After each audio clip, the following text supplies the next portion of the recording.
My name is Marcos Torres. I am, as Vanessa said, Commando Staff Sergeant Jason Vasquez Post. I want to thank all our veterans here present and our elected officials and dignitaries for coming out.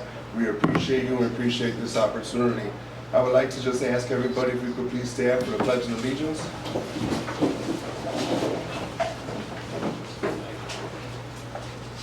I pledge allegiance to the flag of the United States of America and to the republic for which it stands, one nation, under God, indivisible, with liberty and justice for all.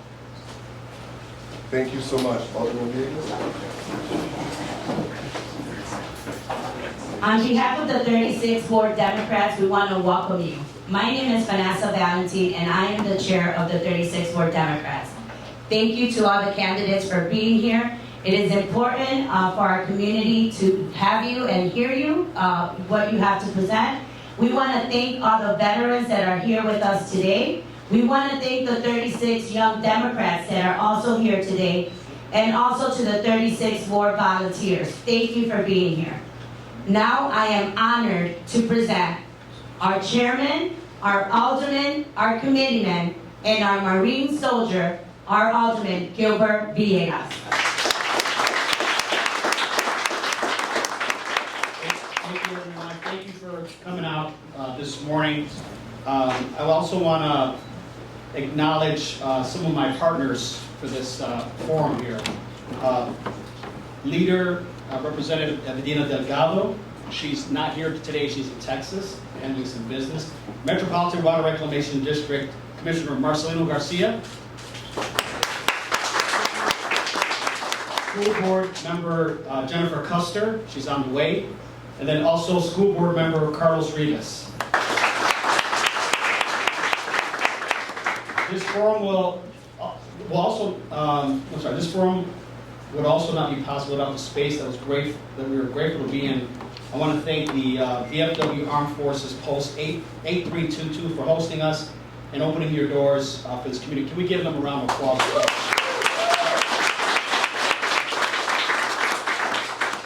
It's important that when people are running for office, especially statewide, that the everyday Illinoisan get an opportunity to see, feel, and touch that person, because when they're running for election, that's when you get a really good opportunity to meet who they are. And then once one of them are elected, they're in D.C. doing the business for the folks in Illinois, and specifically in my interest for the city of Chicago. And so with that, we're going to go ahead and just do a quick introduction. This is going to be in alphabetical order by first name. So we have Lieutenant Governor Juliana Stratton, then Congressman Roger Krishnamoorthi, and then Congresswoman Robin Kelly. So Juliana. Thank you so much. You need a microphone. I can come up. Okay, yeah. You want me to come up? Okay, I'll come up. Or are you going to use this? Yeah, we're going to use this. Oh, yeah. I'm sorry. I got my own microphone. Okay. But can you all hear me okay? Yes. Great. Well, good morning, everyone. And how you feeling, 36th Ward Democrats? I am so excited to be here, and I want to thank you all for the great work that you do to serve our communities and to protect our democracy. It's really important work, and I'm very grateful for it. I also want to acknowledge all of the veterans that are represented in the room today. Thank you for your service and your sacrifice. And I am Juliana Stratton, and I am so proud to serve as your Lieutenant Governor alongside someone I believe is the best governor in the United States, Governor J.B. Pritzker. And I'm so honored to also be running to represent you as your next United States Senator.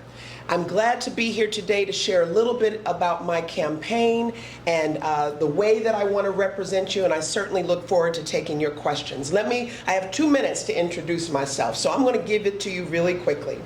Number one, I want you to know that we have a really important opportunity right now. We have an opportunity to elect someone new, to bring new voices, new energy, new perspective to the United States Senate. I'm not somebody who is a typical politician who had this dream of heading to the Senate, but let me tell you how I got to elected office. I was caring for my mom about 10 years ago. My mom had Alzheimer's, and I was her primary caregiver. And it was at a time when here in the state of Illinois, our previous governor and my state representative was working to strip seniors from their health care. And so I saw a need, and I knew that I was the one to step up and meet that need. And I stepped up to run for state representative, and I beat a 13-year incumbent because I knew it was important to stand up for not just my own mother, but for seniors all across our state. And so I served one term as a state rep when J.B. Pritzker at the time, just J.B., asked me to be his running mate.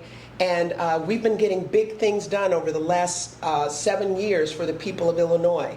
We have raised the minimum wage, lifting people out of poverty. We have passed common sense gun safety legislation. We have created thousands of jobs all across our state, and we have protected a woman's right to choose. This is the kind of fight that I want to bring to Washington, D.C. New voices, new energy, new perspective, fight, but also the ability to get things done. And you've seen our record right here. So I look forward to working with all of you to get that to happen.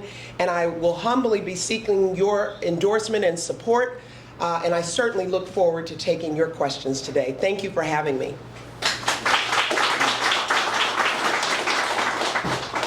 Oh, yeah. Good morning. Good morning. It's an honor to be with you. It's an honor to be any place they can pronounce my name right. And so I've mentioned this before. When I first ran for office, I said, "Hi, my name is Raja Krishnamoorthi."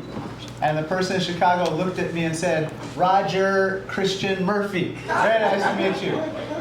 So in any case, it's great to be with you. Wonderful to be with my colleagues. Thank you so much. I just saw Robin on the airplane last night, and so on our weekly commute. And thank you to our excellent committeeman, alderman, leader of the free world, Gilbert. Give him a big round of applause. Look, 36 Ward Democrats, that's where the action's happening. That's why I'm here. That's why the three of us are here, because you are making it happen. Let me tell you a little bit about my background. I was born in India. I came to this country when I was 3 months old, to Buffalo, New York, where my father was studying engineering. Things were going great until suddenly the recession of 1973 hit us really hard.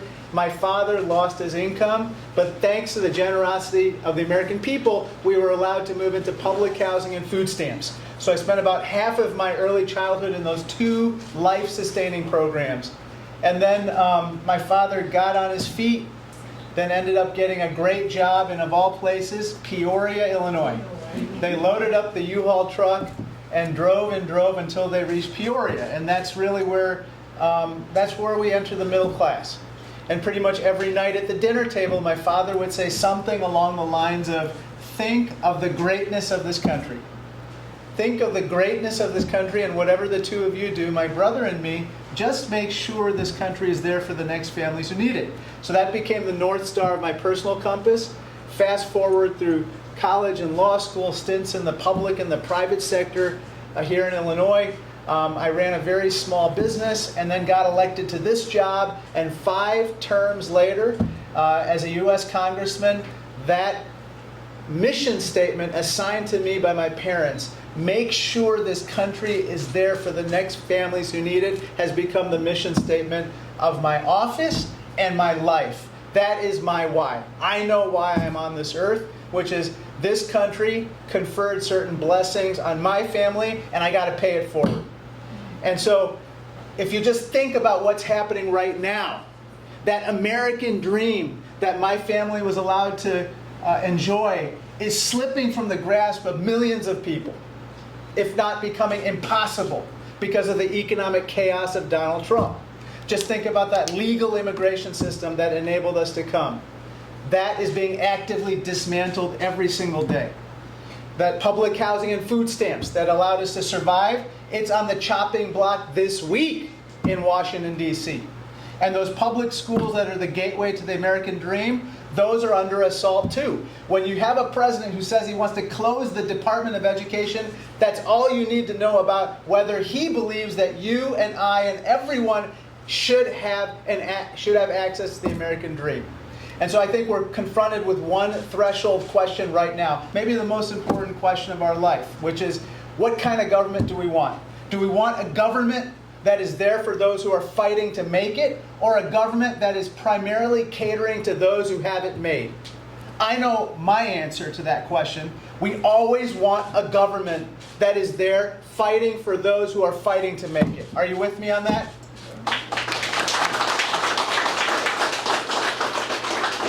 And so that's why we're here, to answer, at least I'm here, to answer your questions about how we can all access the American dream, whether you're a veteran, whether you're a young person, whether you are working or you're on the verge of retiring.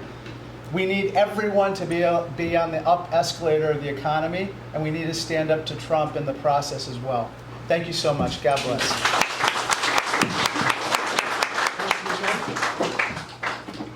Good morning, everyone. Thank you. Good morning. 36, and thank you to, I was going to tease you, I come from a Navy family, but I do have a Marine cousin that my Navy cousins tease all the time. But anyway, thank you so much. Thank you for having us here. My name is Robin Kelly. I am the Congresswoman from the 2nd Congressional District of Illinois. And even though I have worked and delivered on every level of government, I'm a person that never ever thought that I would run for office. I always knew I would be a public servant. Honestly, I feel like that's why God put me on this earth, to serve people. I was born in New York. Raj is going to get a kick out. I was born in New York too. And my entry into Illinois was Peoria, Illinois. I'm a 2-time Bradley graduate. I have an undergrad in psych, a master's in counseling. I later went on to get a PhD in political science. But I often say that psych and counseling helped me on this job more than that PhD in political science. I've been in Congress. I'm in my 13th year.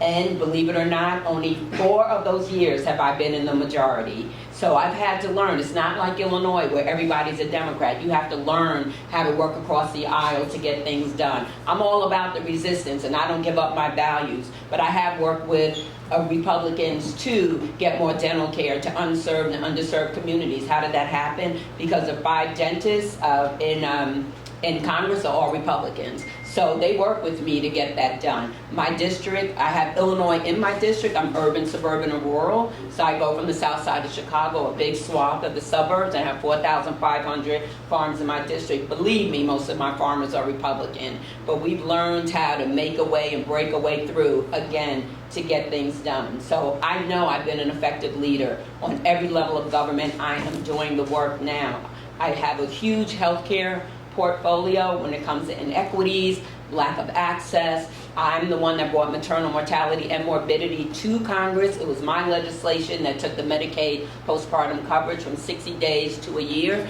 We are saving lives. And as my colleague said, they're trying to cut Medicaid right now. People will die if this happens. People will die. In my district alone, 300,000 people are connected to Medicaid, and close to 40,000 will lose it if what we pass goes through. So I'm fighting every day, every tool in the toolbox that I can use to fight the Republicans and fight actually their cruelty and evilness of what they're doing. So I know how to do the fight. I've been doing it. I have relations with the senators already.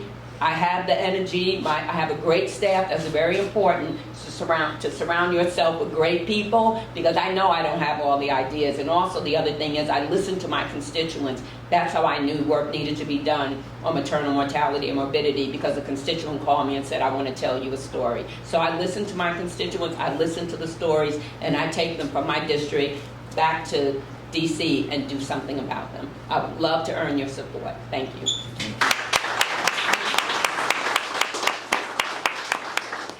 So, we're very lucky to have 3 great candidates for U.S. Senator. Not only are they going to lead the way here in Illinois, but you can sense that they're going to lead the way nationally to make sure that working families are represented.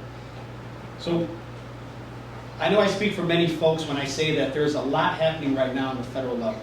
And seeing the news every day, hearing the most recent stories, it's a lot. As a Marine Corps combat veteran, it's frustrating at times to see the actions being taken. So whoever our next senator is will definitely have their work cut out for them. So let's start with the first question. And I want to be respectful of your time. We're going to be done at 11 o'clock because I know you have a lot of places to go, so we want to make sure you get the questions in, but at the same time, we respect your guys' schedules as well. Our first question comes from an audience submission. Many veterans face challenges with health care access, mental health support, housing instability, and transitioning to civilian employment. What specific policies or initiatives will you prioritize to ensure veterans in Illinois and across the country receive the comprehensive care, dignity, and support they deserve after serving our country? So we'll start with Juliana, Kamaraja, and then we'll go back that way. Congressman. Oh, sorry. That's okay. Thank you. Well, thank you for that question. And I should also add that much of what I do is from someone who taught me about my values, and that is my father, Henry, who's 92, a Navy veteran, who taught me about service and giving back to my community. And I remember, Alderman, when we were at the site of what we were hoping would be the Chicago Veterans Home, which is now open, serving our veterans with an incredible staff, and that's the example of what we need to see happen. I am disgusted by what I am seeing happening coming out of Washington, D.C. and the Trump administration as to how they are disparaging our veterans, cutting access to health care, cutting access to, gutting the Veterans Administration, firing veterans from their federal jobs. That is unacceptable. And I will bring the same kind of leadership that we have brought right here in the state of Illinois. We've opened the Chicago Veterans Home. We've made sure that we have both online resources and a hotline to address suicide amongst not just veterans, but their families, our service members, making sure that we address the mental health needs. And we've made sure that we could provide other resources to make sure that there's access to jobs, because here's what we know. Our veterans are some of the strongest leaders that we can have in any community.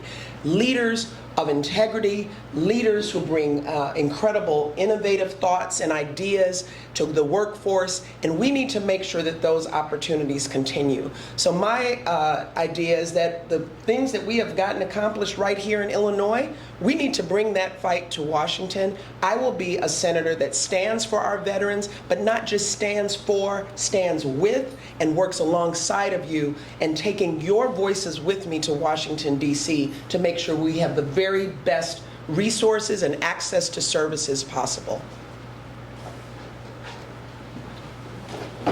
Thank you, everybody. I think we're going to have to play some defense and some offense. On the defense side, we cannot have DOGE come in and fire 81,000 people from the VA. That is absolutely unacceptable. Robin and I were actually at a kind of a field hearing, if you will, with SEIU, where we were talking about what's happening at the VA and what the Trump administration has in store for the caregivers at the VA. 81,000 layoffs means that the people who will be cared for will be very negatively impacted. So number one, we got to prevent that from happening. But then we have to go on offense. 17 veterans commit suicide every day. 17 veterans. They are afflicted by mental health conditions at a much higher rate than any other group. What has been shown to be effective is access to the VA and the VA's mental health services. It's been shown that those who have access to VA mental health services, such as their mobile mental health crisis centers or their hotlines, see a 30% reduction in the suicide rate alone, just from access to the VA. A second issue, which is housing. Again, as you know, veterans are at an elevated risk of homelessness in this country, which is unspeakable given the service that they have performed on behalf of their nation.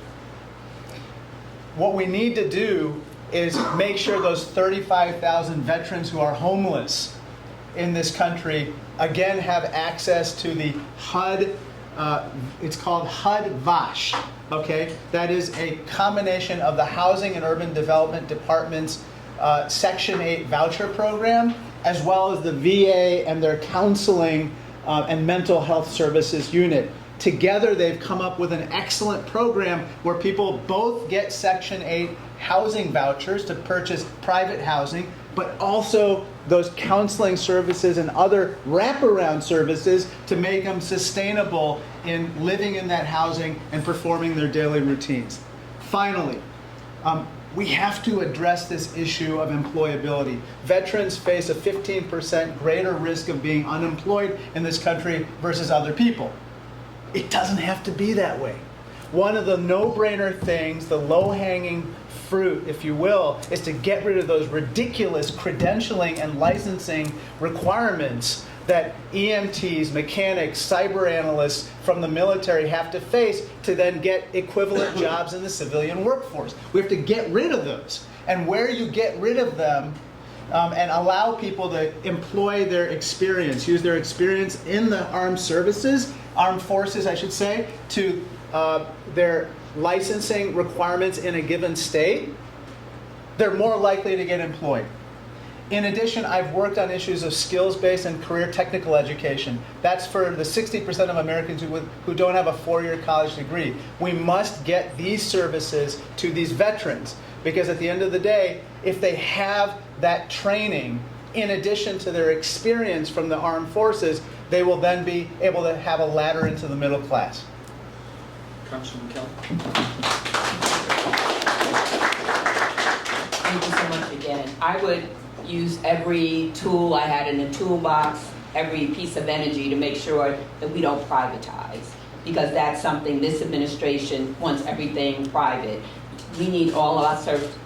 The VA has such a high rating that our veterans are satisfied with, and we need to make sure that we put all of our investment and resources into the VA. The other thing is, under DOGE, they took away the 988 hotline, making sure that that was back in action. The other thing is, with getting veterans employed, having banned the box that applies to veterans too, so they can't see if you had something negative right off the bat in your resume or in your past and that kind of thing. Also agree with transitional housing. I worked in Peoria with people that went to jail, not necessarily veterans, but went in and did counseling before they actually went home, so they could prepare for living at home, a regular life every day, going to work. So I think that we need to do things like that. The other thing that I've had legislation around is working with, I know everybody's not married, but working with the spouse or the partner, because we kind of ignore the spouse when people are getting out of the Army, Navy, Air Force, Marines, Coast Guard, and they're a big part of the transition and helping the transition be smooth also, and helping spouses find employment because they're a part of the family too, or the partner find employment. So I think that would help a lot too, that it's a whole family thing, not just about the vet, but about everybody, because the family has sacrificed also. And I just want to let you know, I'm a part of Hakeem Jeffrey's leadership team, and we've held shadow hearings, because as Democrats, we're not really supposed to hold hearings about vets, just pertaining to vets and what they do. One was in DC and another one was in Norfolk, Virginia, and it was a crying shame, the stuff we heard about vets and what's happening with the VA and the long lines and long waiting on the phone, and of course the cutting of Medicaid, which would hurt vets terribly, as we know. So we've done hearings again, hearing the people's stories so that we could go back and tell those stories, and tell those stories to my Republican colleagues, because we just need 3 brave ones that are willing to cross the line and join with us. And just the idea that 1% of people protect 99% of us, and we're willing to see services be cut, more vets die, more vets not get the help they need, is really a crying shame. But those are the things that I would do.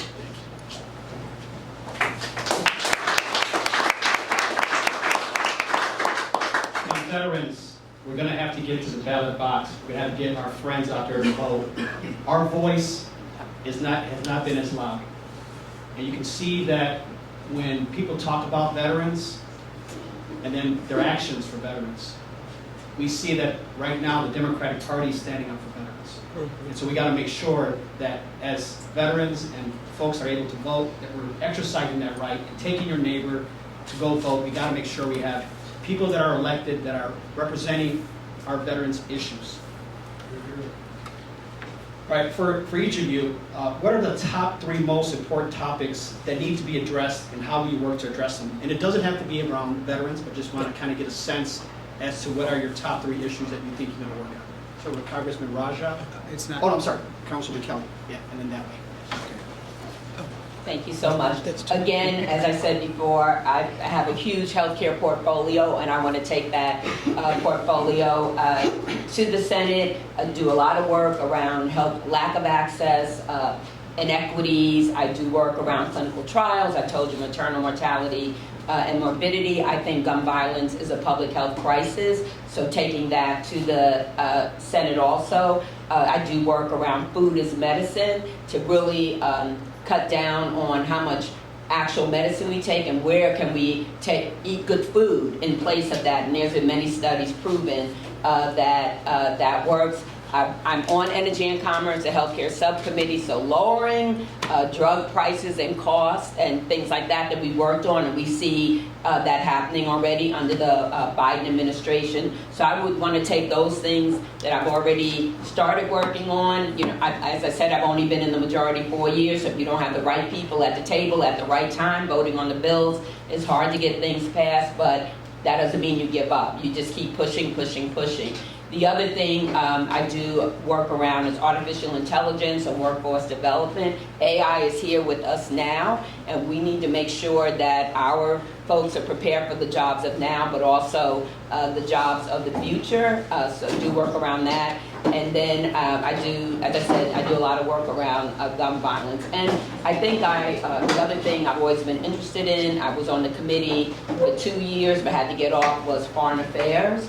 That's always been something near and dear to my heart. If I wasn't doing this, I would love to work at the United Nations.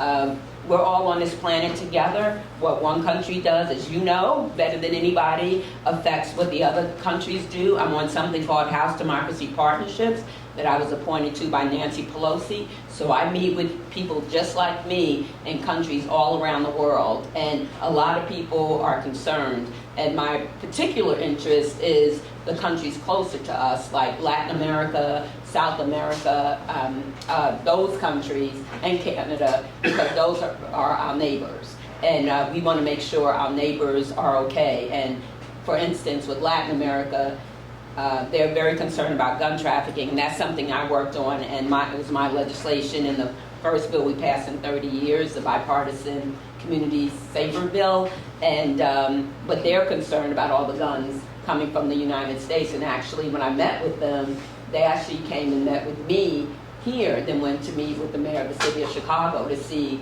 you know, how we could all work together and what was working one way or another. So those are things I would want to pursue, some of my passion, but I always keep myself open, because you never know what issues might come up and or what a constituent might bring to you. Thank you. Congressman Thank you. 3 priorities. First, we got to celebrate the 36th ward and watch. I'm just kidding. Okay, I'm pandering to this audience. Look. Okay, 3 things. I think they surround the issue of the American dream. I feel that the American dream, as I mentioned in my opening, is slipping out of grasp for millions of people. Number 1, we have to make sure that the social safety net is present for everybody to access, especially for those who might fall down and might need a hand up, like my own family. I talked about the public housing and the food stamps. But in addition, we have to protect Social Security, Medicare, and Medicaid. Remember, Social Security and Medicare enable our people to stay out of poverty, especially our seniors. Medicaid enables those who don't have the resources to be able to access our healthcare system, for seniors to be in nursing homes and to have the care that they require. In Illinois, we have 3.4 million people on Medicaid. And under the large, lousy law, also known as the Big Beautiful Bill, according to the Republicans, 700,000 Illinoisans will lose their health coverage. 700,000. So first, we got to preserve the social safety net. Secondly, I mentioned the issue of career technical education and skills-based education. me and a Republican named G.T. Thompson authored the bill that became a law that has modernized our nation's career technical education system. Essentially what it does is it provides resources to community colleges as well as high school districts to make sure that our students are trained for in-demand jobs so that they can get access to the middle class.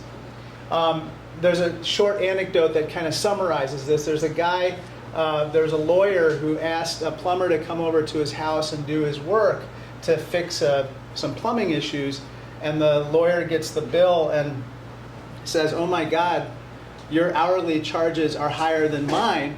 And the plumber takes one look at the lawyer and one look at the bill and says, "You're right, those charges are higher than when I used to be a lawyer." And so we have an abundance of excellent lawyers. We need more plumbers, electricians, carpenters, solar panel installers, and the list goes on because those are the jobs of the future, and we need more people trained for those particular vocations. Third and finally, we got to fix the legal immigration system. It is messed up. I am an immigrant. I'm one of the few naturalized citizens in the United States Congress, and I can tell you that unless and until we fix our legal immigration system, we will not realize our full potential as a country. And with regard to immigration enforcement, we can't have entities of the federal government such as ICE come into our communities and behave the way they are, unaccountable to the people. And so just 2 weekends ago, they sent hundreds of text messages to people in this area and in the Chicago area, summoning them to come to their ICE facility in the South Loop to check in, quote unquote, check in for their asylum cases and for their other cases to legally build their status. They dutifully showed up, including on Father's Day. And these people were snatched from their families. That's wrong. Jonathan Jackson, Congressman Jackson, and I showed up to the South Loop ICE facility.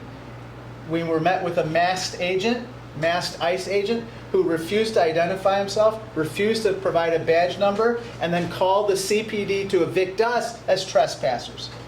That is unacceptable. We all want a secure border and a legal immigration system, but we can't have a government behave in that way, especially with people who are just trying to get right with the law. So those are the 3 priorities, among other things, that I would pursue. Thank you.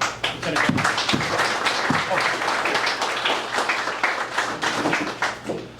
Well, I really appreciate this question about what the priorities would be as I serve as the next United States Senator for the great state of Illinois, because I think that is at the crux of any campaign.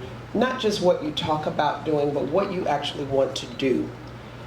And I come to this as somebody who, when I'm walking, going across the state and traveling with people, and I've represented the whole state for the last 6.5 years, and I hear the struggles of everyday Illinoisans, middle-class families who are saying, we just want to be able to take care of our families. We want to make sure that our children can have a better life than we have. And when I hear their voices, I think to myself, I understand those struggles. I'm a mom of 4. I talked about how I cared for my mother who had Alzheimer's. People sometimes call that the sandwich generation, that you are caring for one of your parents, but also caring for your children. And I've changed the word from sandwich to panini, because it's not just a sandwich. You are putting heat and you are squeezing it together, because that's how you make a panini. My husband Brian and I sit every week and have to work through our budget. What is it going to cost, because we have camp this summer, dance class and all those other things. We have to sit, like so many families across this state, and figure out what our budget is going to be. So I understand the struggles that Illinoisans are facing. I understand the struggles of Illinois families, and my priorities, the 3 priorities that you asked about, when I think about being the next senator, is how to uplift the middle-class families of our state. And I would do that in 3 particular ways. Number one, we have to make life more affordable. And we did that here in Illinois, by the way, in raising the minimum wage. When Governor Pritzker and I took office, the minimum wage here in Illinois was $8.25. It is now $15 an hour, lifting so many families out of poverty. And I don't know if you know the statistic, but it includes, reports say, 1 in 5 veterans being lifted out of low-wage jobs and being able to take care of their families too. So raising the minimum wage, the federal minimum wage right now is $7.25.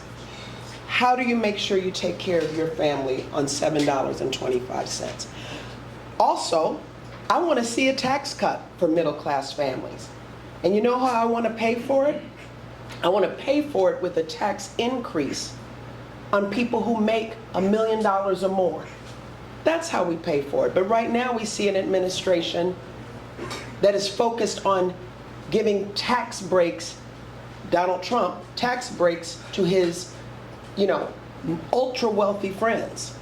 And they're paying for that on the backs of middle-class families. That's unacceptable to me. Number 2, we have to make sure that we create access to opportunity for all. The Trump administration has dismantled the Department of Education, and that's especially going to impact under-resourced schools and students with disabilities. Clearly, the cruelty is the point. And so we need to make sure that we restore the Department of Education. My mother was a public school teacher, and I know the value of education. All of us do. We need more access to education. We also need to make sure, as we think about education, that we continue programs like we have here in Illinois, where we are making sure that MAP grants and other ways to make college more affordable for students. Because people shouldn't be saddled with student loan debt for the rest of their lives. We've erased medical debt here in Illinois. I'd like to see that be expanded at the federal level, where we can make sure that people who are being held back because they broke a leg or they had some illness, you should not be saddled with medical debt for the rest of your lives. And we need to invest in our small businesses. I've always supported our small businesses, but whether you are in an urban, suburban, or rural community, small businesses are the lifeblood of our communities. The third area that I would focus on, and I think this is incredibly important for any of us as Americans, and that is to continue to defend our rights and our democracy, which is clearly under attack. I want to pass the John Lewis Voting Rights Act and make sure we protect voting rights. We've done so much here in Illinois to expand access to vote by mail and so many other ways to protect voting rights, but voting rights are under attack because they want to disenfranchise voters. They don't want people to make it to the polls. We need to protect a woman's right to choose, and I want to make that very clear. We just acknowledge that this week, 3 years since Roe v. Wade was overturned, taking away the right of a woman to decide what's best for her body and her future. No one in the government should be making that decision for anyone. And we need to pass common sense gun safety legislation, because gun violence is a public health crisis in this country. And we need to make sure, just like we did in Illinois, where we banned assault weapons, we need to make sure that we continue to pass common sense gun legislation. It's not going to be easy, especially with what we see now with Trump having the House, the Senate, and in so many ways the Supreme Court. But this is a moment for courage, and I'm going to bring that courage and that fight to Washington, D.C. Thank you.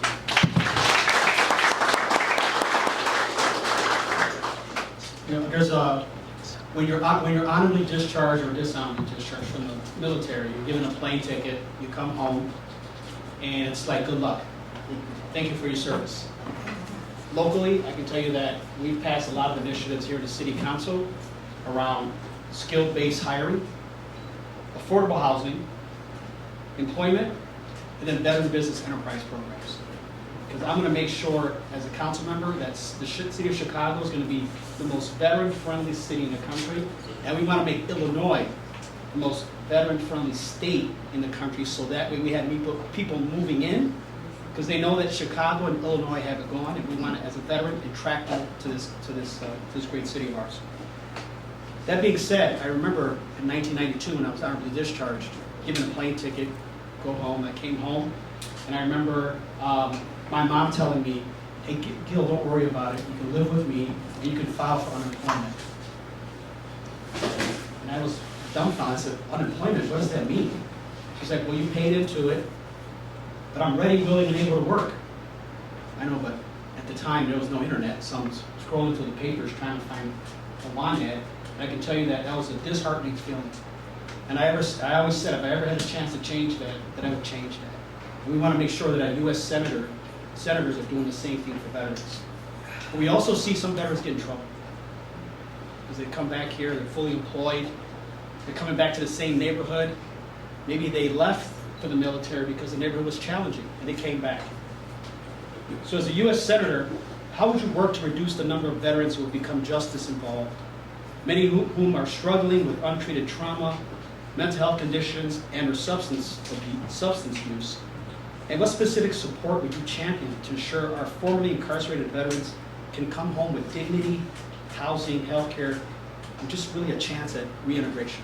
Congressman Robert? Oh, me first? Okay. Not You want this Juliana? one? Yeah, I think Okay. I think that I think veterans kind of take it in the shin in so many different ways. Obviously, they are already living with higher levels of mental health issues. They are, as you experienced, Gil, trying to reintegrate into the workforce after having had a career of excellence in the military and not being able to apply their skills right away to their chosen avenue of their chosen profession here.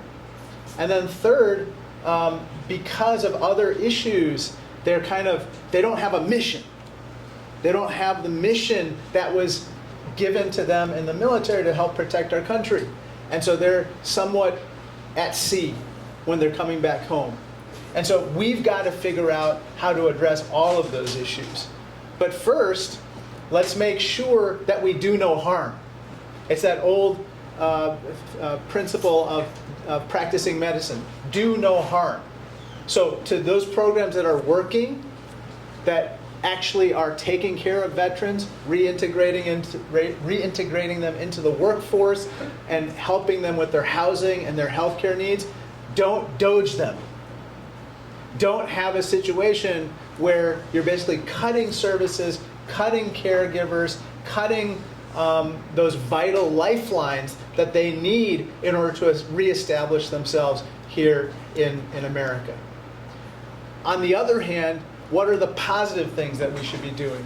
Let's do more in terms of equipping them with the skills, for instance, to start their veteran-owned enterprises. Let's make sure that they have access to capital, that there are lower barriers to entry for them to get into areas where they can excel, whether it's starting their cybersecurity business or whether it's starting their solar panel business, starting their various enterprises that enables them to create wealth and prosperity for themselves and their families. And then let's make sure that we upskill people for the jobs of the 21st century. Right now we're in a global competition. It's not just the United States or Indiana competing against Illinois for wealth and prosperity of the future. It's the U.S. competing against China. It's the U.S. competing against other countries. And what we know in that global competition is that we can't leave anyone on the bench. Whether it's investing in making sure these veterans are able to participate in artificial intelligence related jobs, or in the quantum technology that Illinois is fast becoming famous for, or in making sure that they have access to other professions that are going to be incredibly important for the future of our country. We want veterans to help lead the way. And so I just want to say, again, thank you to the veterans who are here for their service. Now it's time for us to serve you. Thank you. Lieutenant Governor. Thank you. Thank you for this question, because this has been the work of my life for a long time. Some of you perhaps have heard a statement that says, hurt people hurt people. Hurt people hurt people. And so when you ask that question, sometimes people who are hurting might do something that hurts others. It's not because of the intention, it's not because they are a bad person, but it might be because of a lack of access to some of the things that they need to survive and thrive. But I've always come from the philosophy that we should be focused on shifting that from hurt people to healed people heal people. Because there's a lot that we can do as government to help heal people. Too often, and this is just being honest with you, policies and practices from government has caused harm, has created barriers, has been a roadblock to people living their best lives, including our veterans. And we need to do a lot more to remove those veterans. When you talk about justice-impacted veterans in particular, I'm proud that when then at the time just J.B. Pritzker asked me to be his running mate, I said to him, you know what? I think you're going to be the next governor, and I'm with you, but I don't want to be your lieutenant governor if you just want me to do the things you don't want to do. Because there's some issues that I really care about, and one of them was transforming our criminal legal system. And so when he told me, to his credit, I want you to bring that energy and that your full self to this role, I joined him on the journey.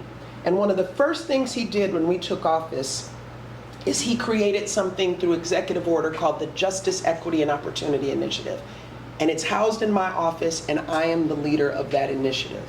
Because I understand that true justice for our veterans and anyone else requires access to opportunity. And there are too many barriers to housing, to education, healthcare, and all the things that when people get into a jail or a courtroom or a prison, somebody wags their finger and says, don't come back here, but when they go back to their community, there's barrier after barrier to the things that help them succeed. So what have we done? We've done things like the R3, Restore, Reinvest, and Renew program, which is focused on investing in communities most harmed by the war on drugs in the areas of violence prevention, economic opportunity, youth development, making sure the civil legal aid, and reentry services. Because reentry means most people, by the way, are coming back to their community. And you would hope when they get to their community, they can get hired in a good job, that they can make living wages, that they can go back to school if that's what they want. But if government is saying there's a barrier, that is a problem to our veterans. The other thing that I chair is what's called the Healing Centered Illinois Task Force. And I do that work specifically because we recognize that there are agencies that are causing harm because we don't bring a trauma-informed lens to that work. So now in Illinois, we are on the path to a trauma-informed and healing-centered way of addressing these issues. The final thing that I will say is that we need to recognize that these issues are connected.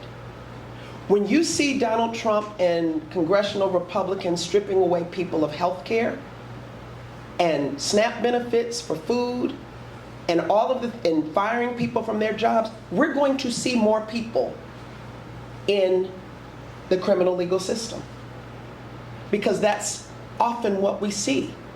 people who are not able to survive and thrive and take care of their families, and it is a vicious cycle. We need to stop the cycle. We need to make sure people have what they need. I'm proud to have led those efforts for the Pritzker-Stratton administration for the last 6.5 years, and I'm going to bring that same knowledge, that same fight, and the same centering of the voices of communities that don't need to be defined by their worst mistake, but should be given a second chance and an opportunity to show us that they are our neighbors who can be productive if we give them the opportunity to do so.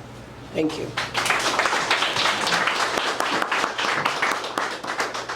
Thank you. Excuse me. Thank you so much again. As I mentioned before, since you said vets involved with the justice system, something in accordance with ban the box, but have that federally so that you are given a second chance and you are not bogged down by maybe some silly mistake that you made in your younger year. I remember when my brother-in-law got out of the Army, and he specialized in chemical stuff, and some he couldn't tell me, but he seemed lost, you know, for a little while after he got out. He had 3 children and a wife, and I think that we need to start the transition. He knew when he was getting out, we need to start the transition of people, of our servicemen and women before they get out. There needs to be counseling, just much like when you graduate from college. You don't just start looking for a job the day you get out. You've already started preparing and knowing that now you're going to have to pay the bills more than likely and those kind of things. And I think we need programs like that. My thoughts are informed by vets that I have visited and worked with, and they feel like a lot of the younger people just want to get out, and then they don't think about, you know, what's ahead of them. So programs around that, so they can think about that. Also, maybe having a mentor that they can go to as they get out, someone they can go to that they can speak with, get advice from. The other thing is when doctors have these big bills they have to pay back, they are given forgiveness loans, and I think that we should look at something like that for the military. If vets are, if they don't mind going to another place where their services are needed, you might be going back to a neighborhood where there are no jobs. That's, you know, like when I think about my downstate people, they're desperate for jobs now, so there are no jobs for vets coming home. But maybe if we can incentivize, like we do people graduating from medical school, to go to other areas where the jobs are more plentiful or the skill they have is needed, to look at things like that.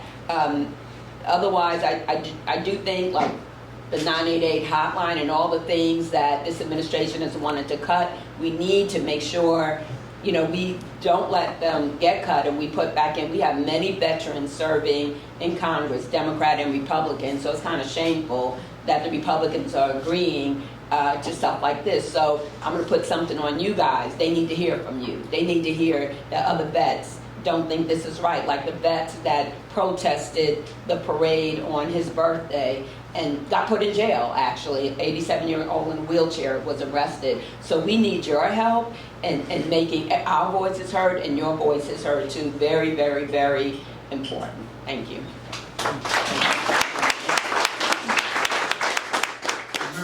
Veterans Day, so we got to stay on time. We're about 3 minutes, so we have 1 minute closing, so that way we can be on time. I wouldn't be a Marine if that happens here. Yes, sir. Once again, thank you so much again for hosting this forum, and thank all of you for your service, and thank all of you for being here, because the only way democracy works is if all kind of people are involved. So thank you so much. I am Robin Kelly. As I told you, I've been an effective leader on every level of government, and I know that I have delivered. I know I am more than ready and more than able to be your next U.S. Senator. You've listened to me today, but I encourage you to look at my website, to check me out and see what I have done. And I'm not a show horse, I'm a workhorse, and that's the kind of person we need in the Senate. Thank you.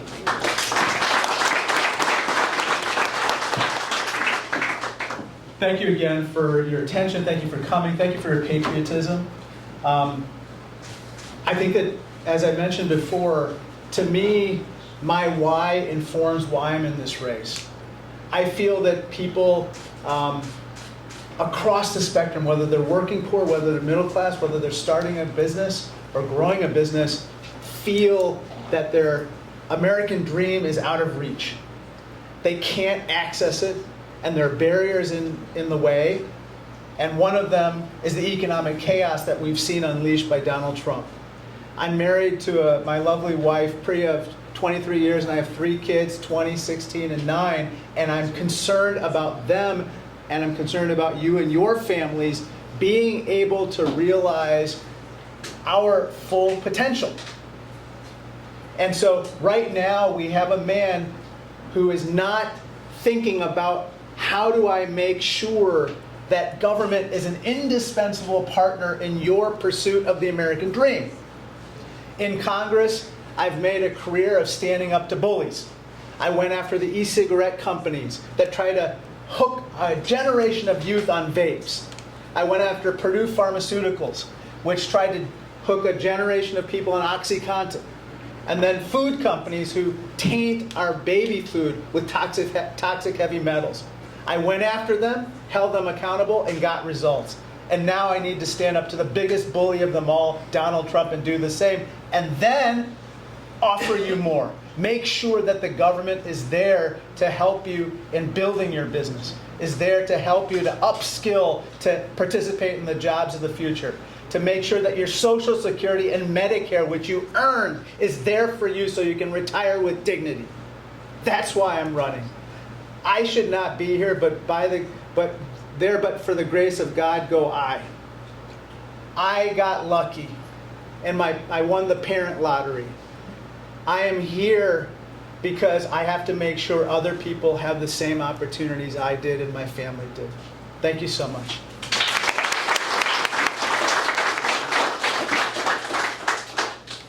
Well, thank you everyone for this opportunity to come and look you in the eye and talk to you directly about why I want to serve as your next United States Senator.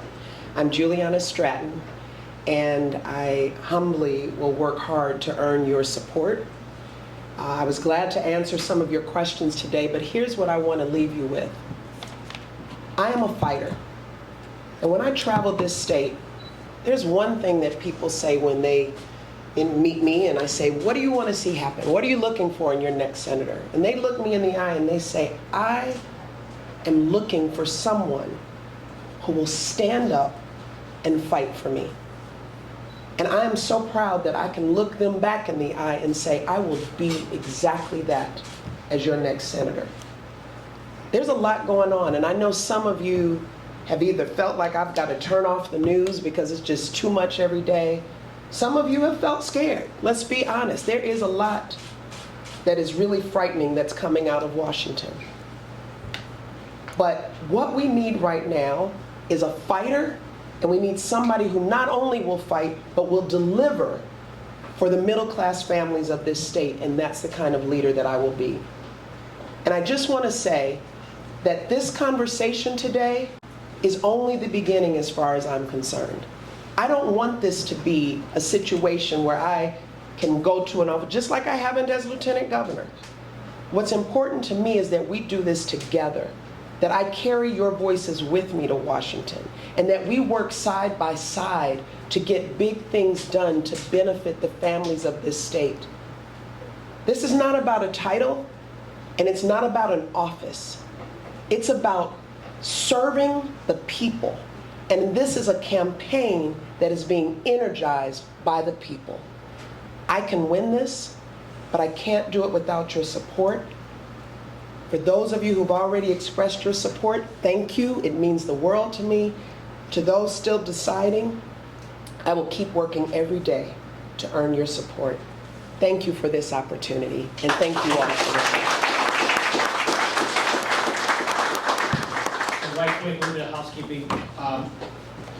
Board member Custer and Rivas are going to join a photo right quick. You three here. Then we're going to turn around and take a photo.